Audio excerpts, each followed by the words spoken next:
तर body detox करण्यासाठी पंचकर्म आपल्याला मदत करतात। शरीरामध्ये जे निर्माण झालेले टॉक्सिक पदार्थ आहेत किंवा वाढलेले वात पित्त कफ आहेत, काही दोष मल, हे सगळं शरीराच्या बाहेर काढण्यासाठी पंचकर्म खूप चांगली काम करतात।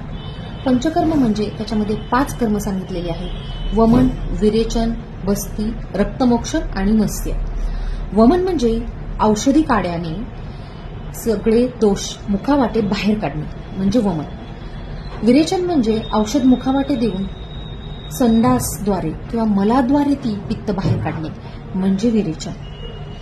आणि रक्तमोक्षण म्हणजे जे शरीरामध्ये अशुद्ध रक्त आहे, मग त्याच्यामध्ये पूर्ण सार्वदेहिक आणि लोकलला काही जरी असेल तर आपण जलोटा लावतो किंवा सिरावेद, या 2 पद्धतीने आपण रक्तमोक्षण करतो।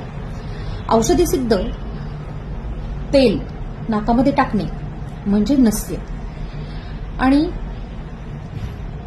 बस्ती, याच्यामध्ये जे इंटेस्टाईन आतडे, याच्यामध्ये जे घाण जमलेली असते किंवा वात जर वाढलेला असेल तर औषधयुक्त तेलाने किंवा काड्याने बस्ती आपण करतो। तर ही 5 कर्म शरीर शोधनासाठी म्हणजे बॉडी सर्व्हिसिंगसाठी फार गरजेची आहेत। आणि